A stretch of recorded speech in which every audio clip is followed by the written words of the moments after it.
The reality of the evil eye, a lesson for our times, brothers and sisters.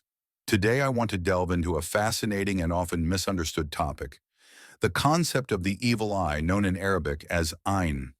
This term, which literally translates to the eye, refers to the negative energy or harm caused by envy and jealousy. It's a subject that sparks many questions from people, so I felt it was important to address it comprehensively. Before we begin, let me make something very clear. There's no need to become overly anxious or paranoid about the evil eye or its effects. It's not a pervasive issue that happens frequently. Islam, as a faith, strongly discourages superstitions and baseless beliefs in the supernatural. However, there are phenomena in this world that we cannot fully explain or understand. The Quran and the teachings of Prophet Muhammad, peace be upon him, touch on these matters, providing us with guidance on how to protect ourselves and recognize their signs without falling into unnecessary fear. The concept of the evil eye in Islam. As I mentioned earlier, the Arabic term for the evil eye is Ayn. Prophet Muhammad, peace be upon him, emphasized the reality of the evil eye in a well-known hadith, saying, "The evil eye is real." This powerful statement serves as a reminder that while we shouldn't obsess over it, we must acknowledge its existence and take practical steps to safeguard ourselves. In the life of the Prophet, peace be upon him, we find only a handful of instances where the evil eye was explicitly mentioned or addressed. One such event is recorded in a hadith collection by Imam Ahmad and Al-Hakim. It involves a companion of the Prophet who had notably beautiful skin. This companion, an Ansari, was once bathing in a river. As he emerged, another man was struck by his flawless complexion and said something akin to, "Your skin is softer and more radiant than even that of a sheltered virgin in her private quarters." Though it may sound like a compliment, this remark carried a tone of envy. Immediately after, the Ansari collapsed with a severe fever and weakness. When news of this incident reached the Prophet Muhammad, peace be upon him, he inquired about the situation and identified the person who had made the envious comment. The Prophet reprimanded him gently, saying, "Why didn't you say, Mashallah, what Allah has willed, or pray for blessings upon him?" He then instructed the envious individual to perform ablution, and the water from this ablution was poured over the afflicted companion. By the will of Allah, he was cured. Lessons from this story. This story teaches us several valuable lessons. First, Islam encourages us to be mindful of our words and intentions, especially when we admire something in others. Instead of allowing envy to take root in our hearts, we should invoke Allah's name and say, MashaAllah, acknowledging that all blessings ultimately come from Him. Second, the incident highlights the power of envy and its potential to harm others, even unintentionally. This is why the Quran explicitly instructs us to seek refuge in Allah from the envious, and from the evil of an envier when he envies. Surah Al-Falaq 113:5. Protecting ourselves from envy. In today's world, envy has found new avenues to manifest, particularly through social media. People often showcase their lives, possessions, and achievements online, whether intentionally or unintentionally seeking admiration. While there's nothing inherently wrong with sharing your joys and blessings, it's essential to exercise caution. The Prophet, peace be upon him, advised against parading our blessings unnecessarily, as it may provoke envy in others.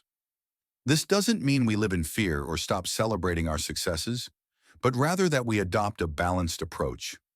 Share your blessings with gratitude and humility, and always remember to protect yourself by reciting the supplications taught by the Prophet. One powerful dua, supplication, the Prophet used to recite for his grandsons was, "I seek refuge in Allah for you from every shaitan, from every poisonous creature, and from every evil eye that harms." Additionally, when you admire something in yourself or others, say MashaAllah or Tabarakallah to ward off envy and acknowledge Allah's blessings. Even if you're looking in the mirror and admiring your appearance, it's good practice to say MashaAllah, a story from the Quran. The Quran also provides an example of the dangers of arrogance and envy through the story of two men, one of whom owned a magnificent garden. This man became so captivated by his wealth and possessions that he arrogantly claimed they would never perish. He refused to acknowledge Allah's role in his success, saying, "This is all because of my own efforts." The righteous man, on the other hand, advised him to say, "MashaAllah, la quwwata illa billah." What Allah has willed, there is no power except through Allah. But the arrogant man ignored this advice, and as a result, his garden was destroyed. This story serves as a powerful reminder of the importance of humility and gratitude. Modern-day superstitions. Unfortunately, some people turn to superstitions to protect themselves from the evil eye. They wear amulets, talismans, or jewelry with symbols like the blue eye, believing these objects have protective powers. As Muslims, we must understand that such practices contradict the teachings of Islam. The Quran and Sunnah make it clear that protection comes only from Allah. Stones, beads, and other objects have no power to benefit or harm us. Believing otherwise is a form of shirk, associating partners with Allah. However, if someone wears such items purely for aesthetic reasons and without attributing any supernatural powers to them, it's not considered shirk. Even so, it's best to avoid promoting such beliefs indirectly by wearing these symbols. Instead, focus on strengthening your faith and relying on Allah for protection. Gratitude and humility. At the heart of this discussion lies a profound lesson: the importance of gratitude and humility. Wealth, beauty, and success are all blessings from Allah, and they should inspire gratitude rather than arrogance or envy. The Prophet, peace be upon him, said, "Whoever humbles themselves for the sake of Allah, Allah will elevate them." I remember encountering a young boy who proudly showed me two $5 notes saying, "Look how rich I am." It reminded me of an important truth. Wealth isn't about how much you have, but how you perceive and manage it. True richness lies in contentment and gratitude. Final thoughts. Brothers and sisters, let us be mindful of our actions and words. Celebrate your blessings with humility, protect yourself through supplication, and always turn to Allah for guidance. Avoid falling into the trap of superstitions or excessive fear of the evil eye. Instead, focus on building your faith and nurturing a heart full of gratitude. Say Alhamdulillah for every blessing, big or small. Say MashaAllah when you admire something, whether in yourself or others. And remember, happiness and contentment come not from material possessions, but from a strong connection with Allah. May Allah protect us all from envy, arrogance, and harm. May He fill our hearts with gratitude and our lives with peace and blessings. Ameen. The psychological and spiritual impacts of envy. Brothers and sisters, one of the profound insights Islam offers is its recognition of the interconnectedness between our spiritual state and psychological well-being. When a person harbors envy, it not only affects the one being envied, but also corrodes the envier's own soul. The Prophet Muhammad, peace be upon him, said, "Beware of envy, for it consumes good deeds just as fire consumes wood." This hadith highlights a critical aspect of envy. It's self-destructive.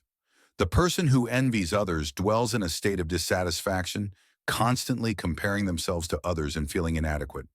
From a psychological perspective, this can lead to anxiety, resentment, and even depression. Spiritually, envy is a form of ingratitude because it disregards the countless blessings Allah has already bestowed upon the individual.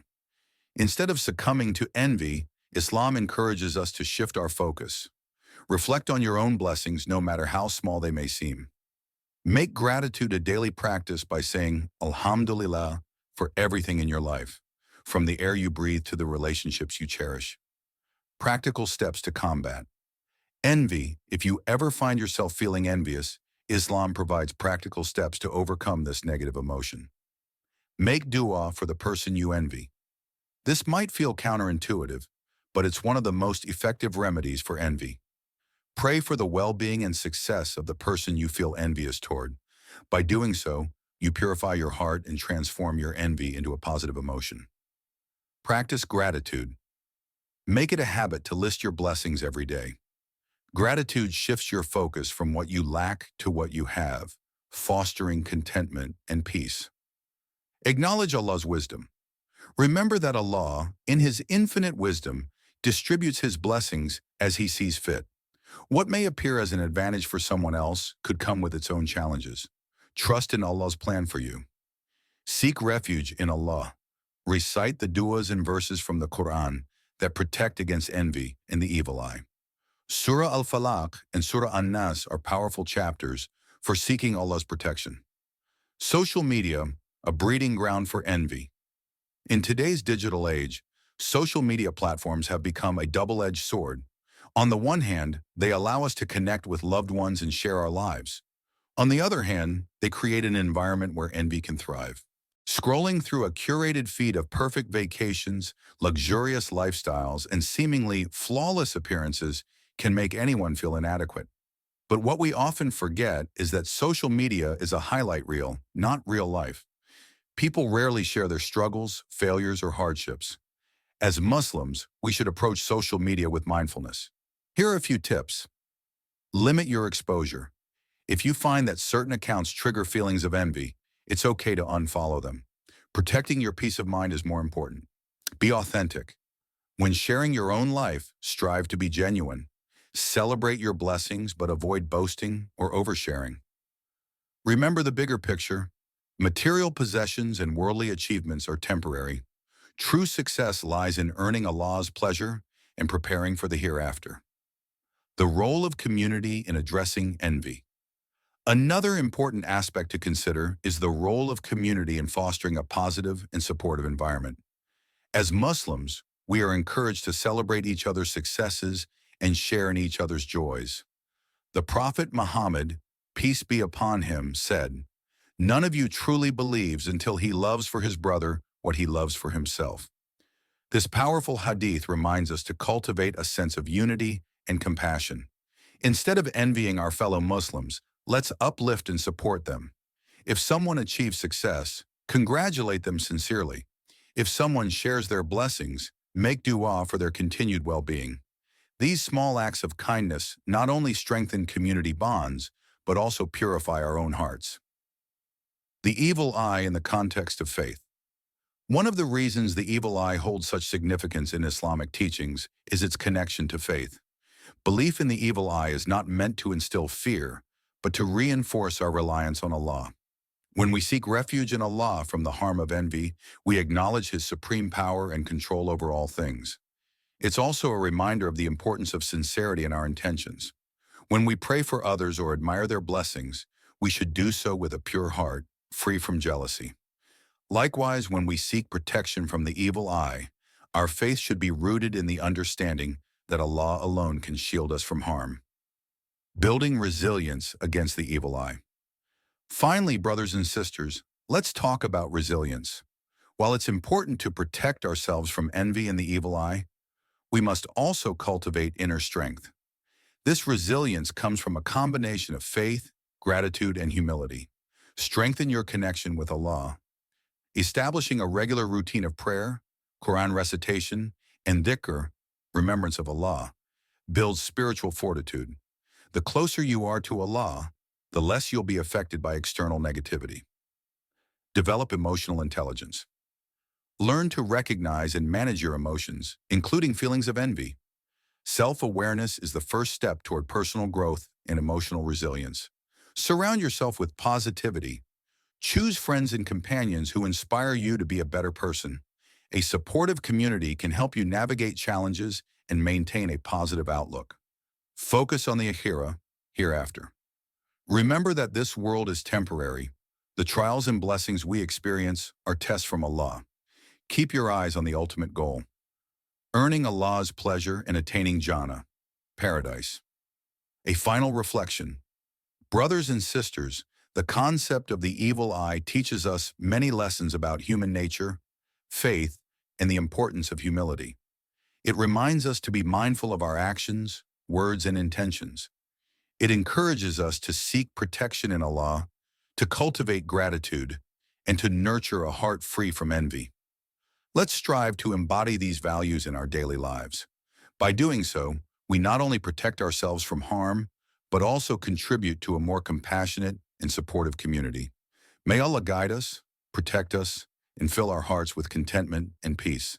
Ameen.